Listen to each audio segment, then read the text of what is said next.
Kami mengucap syukur kepadamu ya Tuhan.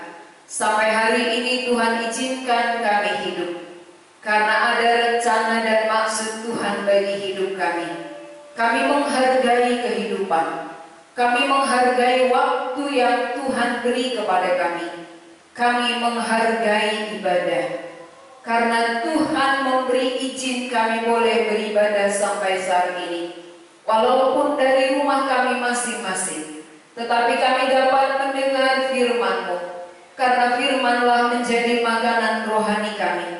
Ketika rohani kami diberi makan, ada kekuatan kami untuk melawan dosa, untuk mengalahkan kejahatan dan tipu daya kegelapan. Karena itu kami bersyukur kalau setiap hari Engkau berfirman bagi kami. Setiap hari kami dapat mendengar suara-Mu. Kami berterima kasih memiliki Allah yang hidup, Allah yang berfirman, dan firman-Mu itu hidup dan berkuasa. Pada saat ini juga kami mempersiapkan hati kami untuk diisi kembali oleh firman Tuhan.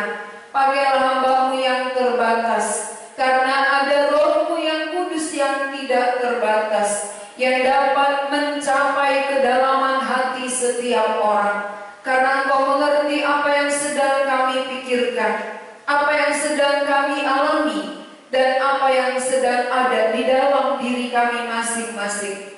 Engkau Allah tidak terbatas, dan Engkau dapat memberikan kepuasan bagi jiwa kami. Terima kasih Tuhan, kami siap mendengarkan firman-Mu. Di dalam nama Tuhan Yesus kami berdoa. Amin. Saudara-saudara yang dikasihi Tuhan, mari kita membaca dari Kisah Para Rasul pasal yang kedua ayat 1 sampai 13. Kisah Rasul pasal 2 ayat 13 kita baca secara responsoria. Saya baca ayat ganjil, kita semua baca ayat genap. Ketika tiba hari Pentakosta, semua orang percaya berkumpul di satu tempat. Tiba-tiba turunlah dari langit suatu bunyi seperti tiupan angin keras yang memenuhi seluruh rumah di mana mereka duduk. Dan tampaklah kepada mereka lidah-lidah seperti nyala api yang bertebaran dan hinggap pada mereka masing-masing. Maka penuhlah mereka dengan Roh Kudus, lalu mereka mulai berkata-kata dalam bahasa-bahasa lain, seperti yang diberikan oleh Roh Kudus kepada mereka untuk mengatakannya. Waktu itu di Yerusalem diam orang-orang Yahudi yang saleh dari segala bangsa di bawah kolong langit. Ketika turun bunyi itu, berkerumunan orang banyak. Mereka bingung karena mereka masing-masing mendengar rasul-rasul itu berkata-kata dalam bahasa mereka sendiri. Mereka semua tercengang-cengang dan heran lalu berkata, bukankah mereka semua yang berkata-kata itu orang Galilea? Bagaimana mungkin kita masing-masing mendengar mereka berkata-kata dalam bahasa kita sendiri, yaitu bahasa yang kita pakai di negeri asal kita. Kita orang Partia, Media, Elam, penduduk Mesopotamia, Judea dan Kapadokia, Pontus dan Asia, Frigia dan Pamfilia, Mesir dan daerah-daerah Libya yang berdekatan dengan Kirene, pendatang-pendatang dari Roma. baik orang Yahudi maupun penganut agama Yahudi, orang Kreta dan orang Arab. Kita mendengar mereka berkata-kata dalam bahasa kita sendiri tentang perbuatan-perbuatan besar yang dilakukan Allah.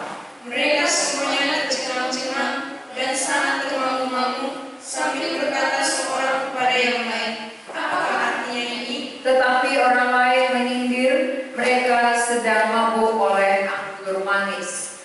Tema khotbah kita hari ini adalah apakah bahasa lain itu?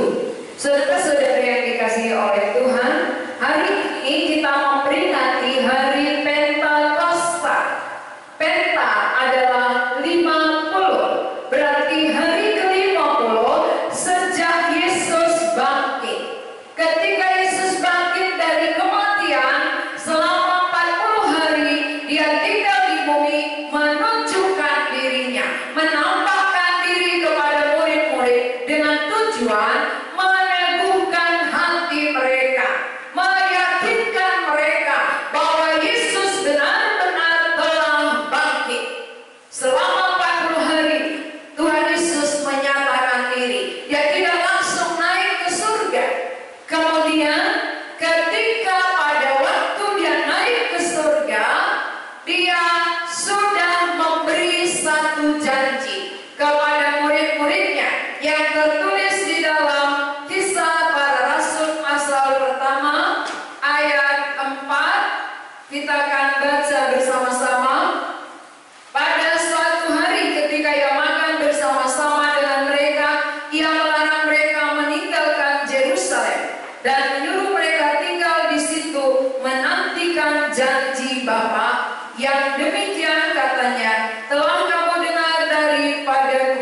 Sebab Yohanes membaptis dengan air, tetapi tidak lama lagi kamu akan dibaptis dengan Roh Kudus.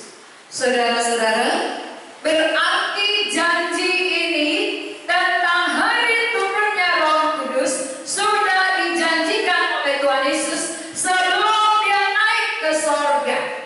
Dia janjikan supaya murid para rasul tidak meninggalkan Yerusalem. Mengapa? Karena pada waktu itu, saudara, tempat ibadah, pusat ibadah orang Yahudi adalah di Yerusalem. Jadi semua bangsa dari seluruh dunia akan datang ke Yerusalem untuk beribadah. Sehingga rasul-rasul harus menantikan janji tentang turunnya Roh Kudus itu di Yerusalem. Jadi mereka berkumpul pada satu tempat. Ketika mereka berkumpul di satu tempat, tiba-tiba ada bunyi tiupan angin keras yang memenuhi tempat mereka, sehingga semua orang yang ada berkumpul di Yerusalem waktu itu mendengar suara itu. Mereka mendengar, lalu murid-murid dipenuhi dengan Roh Kudus. Apa yang terjadi dari ayat 3? Tampaklah kepada mereka lidah-lidah seperti nyala api yang bertebaran dan hinggap pada mereka masing-masing. Ini adalah Roh Kudus memenuhi murid-murid. Roh Kudus dicurahkan kepada murid-murid. Berarti, saudara, kita tahu bahwa apa yang Yesus katakan, apa yang Yesus janjikan pada hari Pentakosta, itulah penggenapannya. Berarti kita tidak hanya sekedar merayakan, memperingati hari Pentakosta, tetapi ini adalah penggenapan suatu janji. Kalau penggenapan suatu janji berarti Allah kita itu adalah Allah yang berjanji. Dan Allah yang berjanji adalah Allah yang berkuasa menepati janjinya. Dia tidak gagal dengan janjinya. Kalau manusia banyak-banyak janji, bisa gagal. Banyak janji kepada anak-anak tapi tidak ditepati. Sedangkan Tuhan Yesus, semua yang dia katakan, semua yang dia janjikan akan digenapi. Dan salah satu janjinya adalah jangan tinggalkan Yerusalem, nantikanlah Roh Kudus. Maka rasul-rasul menanti-nanti. Ketika mereka menanti-nanti, tiba-tiba mereka dihinggapi seperti lidah-lidah api. Itulah Roh Kudus. Jadi Roh Kudus memenuhi para rasul. Dan sesudah mereka penuh dengan Roh Kudus, apa yang mereka lakukan? Kita perhatikan ayat 4. Maka penuhlah mereka dengan Roh Kudus, lalu mereka mulai berkata-kata dalam bahasa-bahasa lain. Ini banyak orang yang salah mengerti. Banyak orang kira bahasa lain itu adalah bahasa roh. Bukan. Bahasa lain adalah bahasa yang diberikan oleh Roh Kudus kepada rasul-rasul sesuai dengan yang diberikan. Mereka berkata-kata, tetapi yang mendengar pada waktu itu mengerti. Bukan bahasa asing, bukan bahasa yang tidak dimengerti, tetapi bahasa-bahasa lain yang dimaksud di sini adalah bahasa yang diberi oleh Roh Kudus kepada masing-masing rasulnya. Sesuai dengan itu mereka berbicara, sesuai yang diberikan Roh Kudus mereka berkata-kata. Dan ketika mereka berkata-kata, orang yang mendengar pada waktu itu, yang berkumpul dari semua bangsa di seluruh dunia, mengerti. Itu dari ayat berapa? Ayat 6 kita perhatikan. Ketika turun bunyi itu berkerumunlah orang banyak.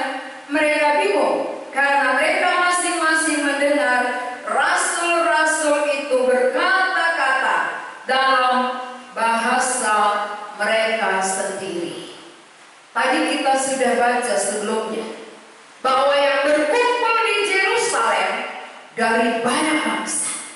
Ada bangsa Partia, Mesopotamia, Asia, Frigia, dan banyak lagi. Ini semua mendengar dalam bahasa mereka. Kalau kita di Indonesia ada bahasa Simalungun, Toba, Karo, Pak. Jadi rasul ini orang Galilea, tetapi dia bisa berbahasa yang dimengerti oleh semua suku tadi. Itulah yang dikatakan dengan bahasa-bahasa lain. Jadi bahasa lain itu bukan bahasa yang tidak dimengerti oleh orang banyak yang berkumpul pada waktu itu, tapi bahasa yang dimengerti, justru dipermudah. Makanya kenapa kita sekarang banyak dominasi gereja. Ada Karo, ada Toba, Simalungun, Pak. Ini artinya apa? Mempermudah mengerti. Mengapa ada bahasa-bahasa? Supaya dengan bahasanya sendiri dia mengerti apa maksud Allah, apa perbuatan Allah. Itu yang paling penting. Berarti tujuan Allah mengaruniakan rohnya, tujuan Allah memenuhi para rasul dengan rohnya, supaya mempermudah semua orang mengerti perbuatan Allah yang besar, bukan membingungkan. Jadi siapa yang merasa bahwa Roh Kudus itu adalah membingungkan, salah.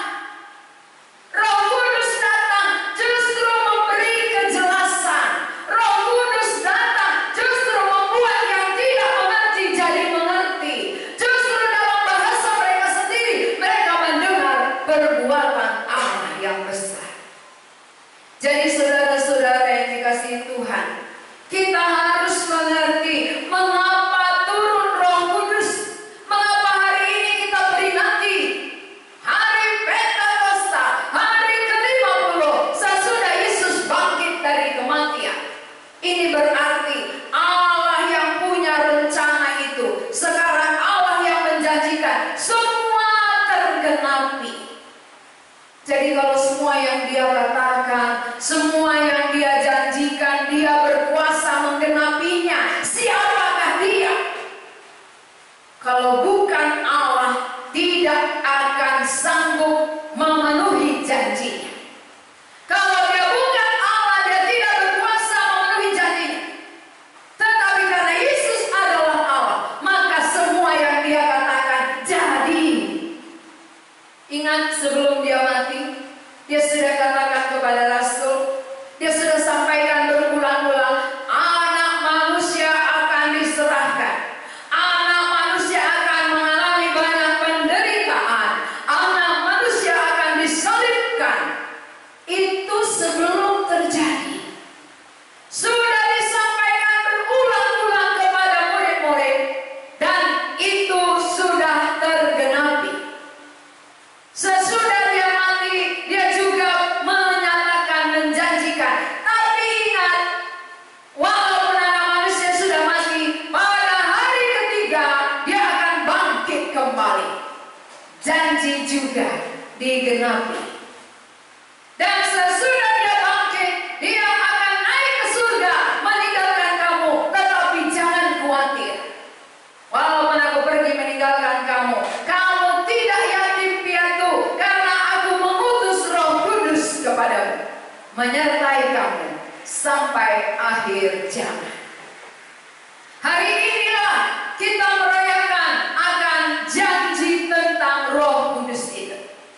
Berarti saudara-saudara, apa yang Yesus katakan satu demi satu digenapi. Mulai dari penderitaannya sudah genap, mulai kematiannya sudah genap, kebangkitannya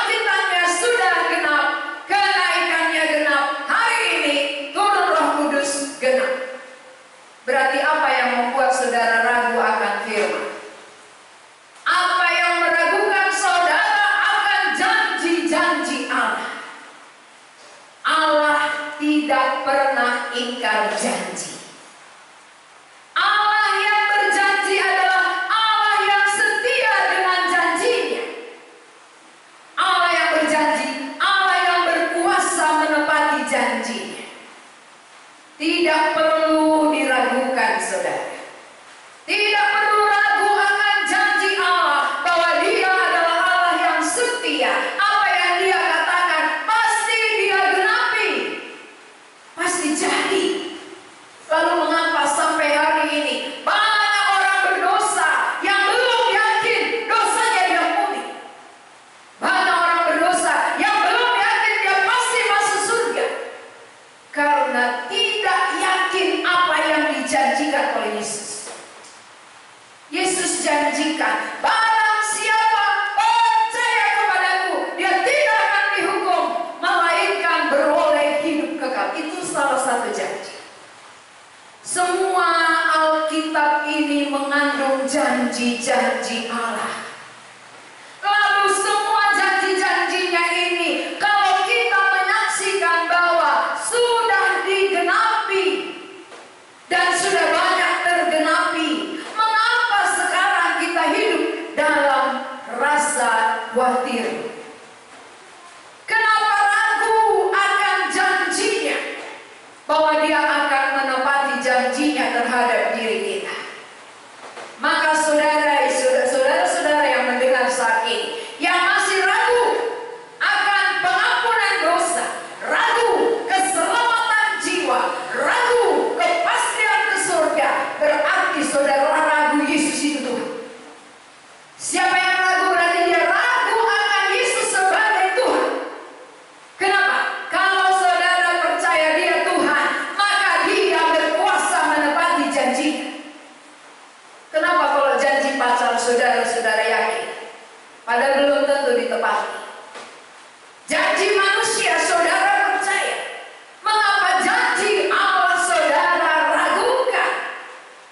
Allah berjanji, Allah berkuasa menepati. Allah yang berjanji, Allah yang setia terhadap janjinya. Kita yang tidak setia. Kalau kita tidak setia, Allah tidak berubah setia. Maka bagaimanapun kita jahatnya, saudara, bagaimanapun kita memberontaknya kepada Tuhan, bagaimanapun kita melawan Tuhan, Tuhan tetap setia. Bahwa Dia adalah Allah yang mengampuni, Allah yang penuh belas kasihan, Allah yang menantikan setiap orang yang mau datang kepadanya. Ini artinya Allah yang penuh belas kasihan, Allah yang setia. Walaupun saudara sudah memberontak kepada Dia, walaupun kita sudah membelakangi Dia, walaupun saudara sudah membuat berhala-berhala saudara, membuat Allah-Allah lain, ketika saudara berbalik kepada Tuhan, Tuhan setia. Dia menantikan saudara, Dia menerima siapa yang kembali kepadanya. Berarti jangan pernah meragukan janji Tuhan. Jangan pernah meragukan apa yang dikatakan Tuhan di dalam Alkitab. Karena Alkitab ini sudah lengkap berisi janji-janji Tuhan terhadap seluruh umat manusia yang Dia kasihi. Maka kita orang yang paling beruntung, karena kitalah yang dikasihi Tuhan.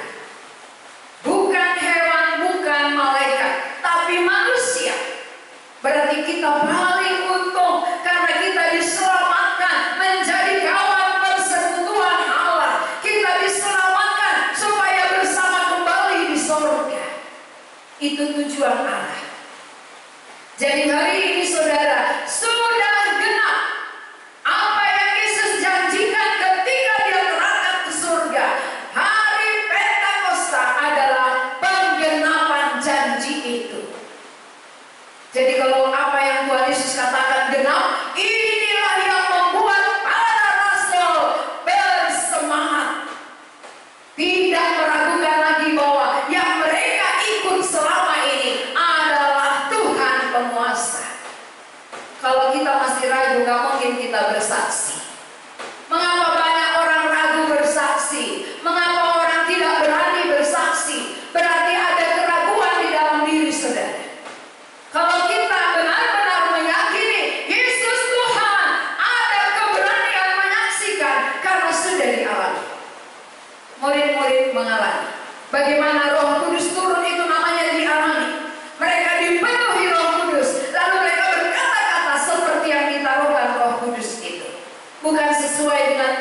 pikirannya, bukan sesuai dengan isi hatinya, tetapi sesuai dengan apa yang Roh itu taruhkan di dalam mulut mereka. Itu yang disampaikan.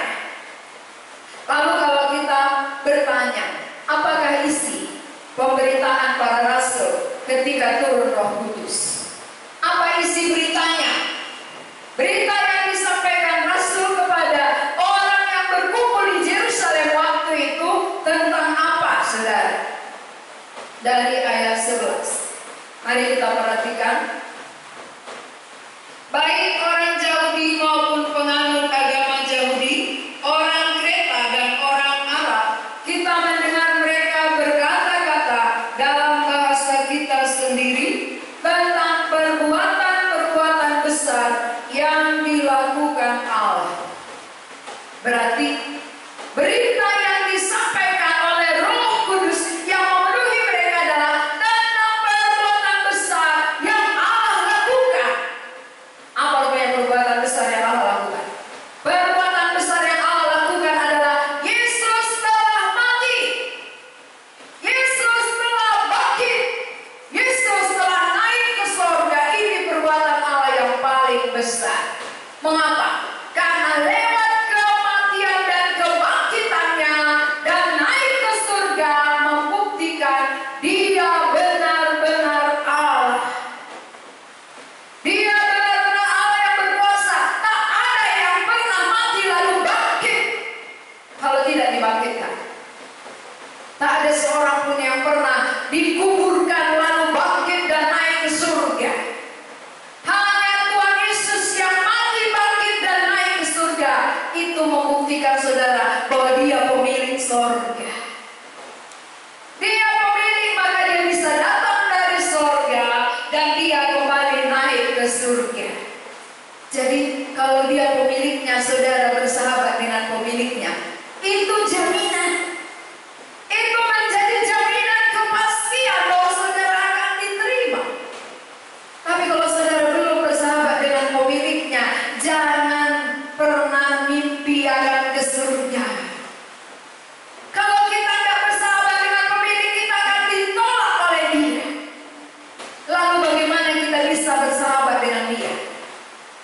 Tanpa pengampunan yang Dia berikan terhadap diri kita, kita tak bisa bersahabat dengan Dia. Karena surga tanpa dosa. Surga satu dosa pun tidak ada. Berarti semua manusia sudah berdosa. Bagaimana manusia berdosa bisa bersahabat dengan Allah yang kudus? Lewat pengorbanannya, lewat kematiannya.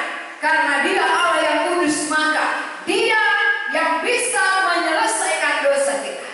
Kematiannya satu-satunya yang bisa menyucikan dosa seluruh manusia. Orang yang sudah disucikanlah yang layak diterima oleh Allah yang kudus di surga. Maka Dia menyucikannya bukan di surga. Jadi jangan pernah berpikir bahwa nantilah, bukan sekarang, nanti sesudah mati aku akan selesaikan dosaku. Tidak bisa. Penyelesaian dosa hanya satu kali di bumi ini. Selama kita hidup itulah waktu penyelesaian dosa, supaya orang yang dosanya sudah disucikan, dia bersahabat dengan Tuhan yang kudus. Orang yang sudah bersahabat dengan Tuhan yang kudus, dia layak masuk ke surga yang kudus. Tapi kalau selama di bumi kita tak disucikan oleh darahnya, berarti satu dosa cukup membawa kita kepada penghukuman yang kekal. Gak usah banyak dosa, satu saja. Satu dosa saja cukup membawa kepada penghukuman. Oleh karena itu, satu manusia pun tidak akan layak ke surga tanpa pengorbanan Yesus. Jadi kalau demikian, kita ke surga bukan oleh usaha kita, bukan oleh kebaikan kita, bukan, tapi oleh pengorbanan Yesus Kristus di kayu salib. Dan itulah yang menjadi berita yang disampaikan Roh Kudus kepada orang banyak yang berkumpul di Yerusalem pada waktu itu. Jadi saudara-saudara yang dikasihi oleh Tuhan, hari ini kita mengerti mengapa ada bahasa-bahasa lain. Bahasa lain ini dari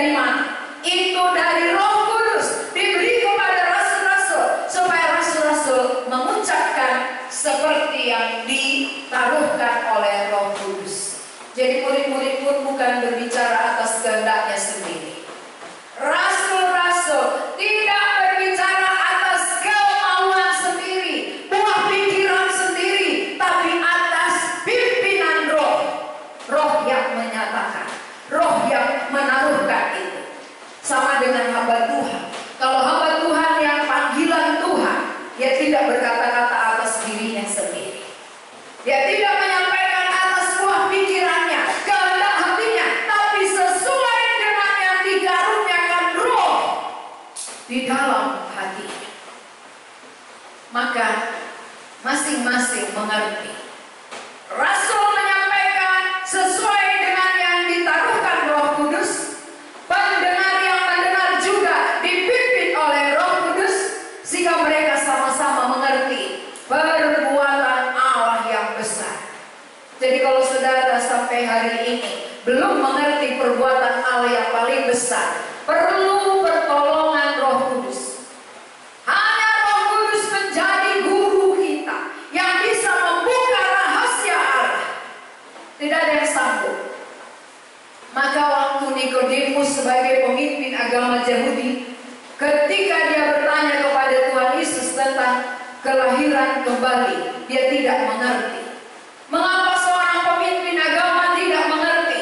Kalau bukan Roh Kudus yang membukakan rahasia Allah, tak ada yang sanggup walaupun pintar.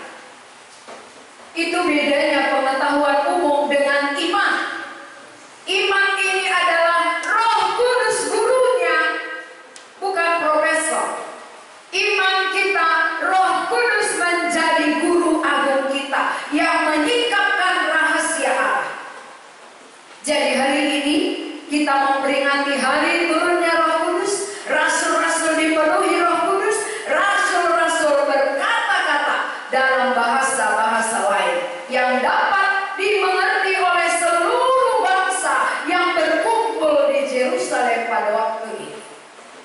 Jadi bahasa lain bukan bahasa asing. Bahasa lain adalah bahasa yang mempermudah semua pendengar ini mengerti tentang perbuatan Allah. Jadi Roh Kudus tidak pernah mempersulit kita. Kalau memang ada Roh Kudus di dalam diri saudara, dia akan mempermudah saudara mengerti tentang perbuatan Allah. Itu pekerjaan Roh Kudus. Jadi siapa yang sudah mengerti rahasia Allah, mengerti kerajaan Allah, mengerti perbuatan Allah yang besar, itu bukan pekerjaan manusia. Itu pekerjaan Roh Kudus. Maka tidak ada juga orang yang sombong. Walaupun kita mengerti rahasia Allah, kita tidak menjadi sombong, karena itu bukan usaha kita. Itu pekerjaan Roh Kudus, membukakan rahasianya, membuat kita menyadari, mengerti akan hal itu. Saudara-saudara yang dikasihi oleh Tuhan, 2 poin penting harus kita ingat. Pertama, Yesus yang berjanji setia akan janjinya, berkuasa menepati janjinya. Dan hari Pentakosta penggenapan dari janjinya yang sudah dia sampaikan kepada Rasul ketika dia terangkat ke surga. Poin yang kedua, Roh Kudus itu mempermudah orang mengerti, bukan mempersulit. Jadi ini beda dengan bahasa roh lainnya. Bahasa-bahasa lain ini bukan bahasa roh. Jangan salah mengerti. Kalau bahasa roh itu karunia. Kalau ini dipenuhi Roh Kudus 1 kali, tidak pernah terulang lagi. Hanya kepada para rasul. Dan itu sudah terjadi. Oleh karena itu saudara-saudara, mengapa para rasul itu bisa berkata-kata dalam bahasa orang-orang yang datang? Karena Roh itu yang menaruhkan. Berarti Roh itu tidak terbatas, dia tahu semua bahasa. Jangan salah mengerti. Jangan kita kira, Allah kan Roh, jadi kalau kita nggak bahasa roh nanti dia nggak ngerti. Justru dia yang membuat banyak bahasa. Waktu Babel itu dia yang memecahkan bahasa dengan banyak berbagai-bagai bahasa. Karena itu jangan salah, Allah adalah Allah. Jangan pikiran manusia menilai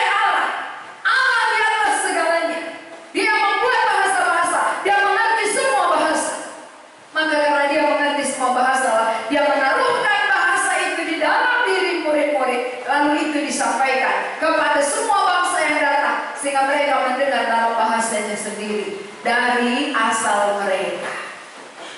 Ya, ini ada dari Asia, makanya sampai kepada kita kan Asia ya. Jadi waktu turun Roh Kudus ada dari Asia mendengar. Dan hari ini ada firman Tuhan, berita tentang perbuatan Allah sampai kepada kita. Kita mendengar karena pekerjaan Roh Allah. Roh Allah sudah diturunkan pada hari Pentakosta memenuhi para murid-murid dan membuat semua bangsa di seluruh dunia mengerti perbuatan Allah. Jadi tujuan Roh Kudus diberikan adalah untuk membuat orang mengerti, bukan membingungkan, saudara. Jadi kalau kita mendengar firman, ketika Roh Allah bekerja, kita mengerti. Tentang apa kita mengerti? Tentang perbuatan Allah yang besar yang sudah terjadi. Apa itu? Yesus sudah mati bagi kita. Yesus sudah bangkit. Dia telah naik. Dan dia yang naik berjanji sekaranglah bukti janjinya tergenapi. Jadi tidak ada keraguan bagi kita. Dialah Allah kita. Dia Allah yang berjanji sudah menggenapi janjinya. Dan dia ketika menggenapi janjinya, dia benar-benar hadir melalui Roh-Nya yang kudus di dalam diri murid-murid, sehingga murid-murid tidak sendiri. Murid-murid diberi kuasa, semakin berani memberitakan Injil. Maka sejak turun Roh Kuduslah Petrus berkhotbah, 3.000 orang bertobat. Waktu Yesus belum naik ke surga, sebelum turun Roh Kudus, Petrus menyangkal Yesus 3 hari. Tapi sesudah turun Roh Kudus, dia berkhotbah, 3.000 bertobat. Berapa kali lipatnya? 3 kali dia menyangkal, 3.000 bertobat sekali berkhotbah. Inilah kuasa Roh Kudus yang memenuhi hatinya, membakar semangatnya, berapi-api. Apakah semangat saudara berapi-api atau padam?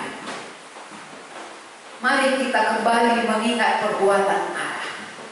Orang yang melupakan perbuatan Allah yang telah dia alami, itu membuat padam roh di dalam dirinya, sehingga tidak ada semangat untuk pergi. Tak ada semangat menyampaikan perbuatan Allah. Tetapi orang yang tahu betapa besar perbuatan Allah yang telah dia alami, itu memberi dorongan, semangat, berapi-api, menyampaikan kepada orang lain. Supaya orang yang mendengarnya mengerti, ada Allah yang hidup, Allah yang berkuasa, Allah yang berjanji. Dan semua janjinya pasti digenapi. Sampai hari ini saudara, Tuhan kita tetap sama.